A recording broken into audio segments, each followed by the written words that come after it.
This is the news on top of the hour. Live from our studio in Georgetown. Kaieteur Radio, 99.1 FM. Good morning and welcome to this morning's Newscast on Kaieteur Radio. Kevin Smith here. Let's get to the news in detail. The Guyana government is pushing ahead with a gas-to-energy initiative for which, according to Chartered Accountant Christopher Ram, the country will be left to face all expenses, while any spending by the operator will be recovered from cost oil or cost gas. This was noted by Ram in his most recent public writings, even as scoping meetings are ongoing for the project by the EPA, subsequent to an application by ESSO for environmental authorization to go ahead with the project. Ram is making his position public,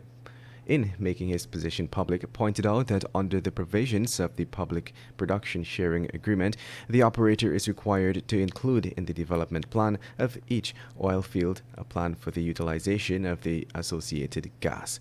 According to Ram, the article goes on to provide that where there is any excess associated gas, the contractor is required to carry out a feasibility study regarding the utilization of such excess gas and to include it in the development plan for the oil field. In other news, since the EPA got rid of its updated 2020 guidelines for the environmental impact assessments, the agency has changed its tune on their importance. It is now claiming that shelving the guidelines will not affect the quality of the assessments at all. The EPA said this in a media release on Thursday. We had pointed out that the removal of the guidelines was done just 6 days before the agency announced a requirement for ExxonMobil to conduct an environmental impact assessment for the $900 million gas-to-energy project. This is an indisputable fact. Furthermore, the agency said that it withdrew the guidelines to conduct consultations with stakeholders. And moving on, the Ministry of Agriculture has signed $115 million in contracts to boost the sector's performance. Of that amount, $26 million will go to the defunct Rose Hall factory. This project will bring the estate one step closer to becoming operational. Minister of Agriculture Zulfikar Mustafa said this act is in keeping with the government's commitment to the people. He further stated that when the administration was in opposition, it had said that it would reopen the closed sugar estates. The PPPC had campaigned heavily on the reopening of the closed sugar estates that sent thousands of persons into unemployment.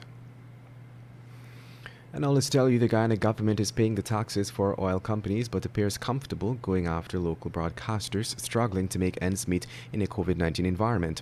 This is evident through the actions of the Guyana National Broadcasting Authority, or GNBA, which on Thursday published the names of several broadcasters who have failed to pay their broadcast license fees, including the state media.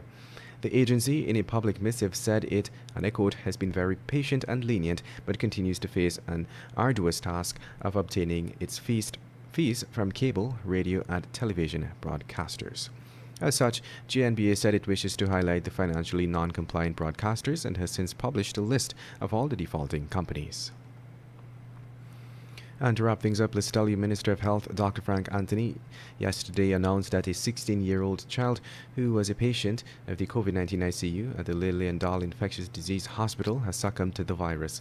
The minister, who made the announcement during his daily COVID-19 update, said the child had a form of cancer and had died within the last 24 hours. The child is now the country's third youngest COVID-19 fatality since the pandemic reached these shores in March of last year. And that's the news of the moment. Remember to get the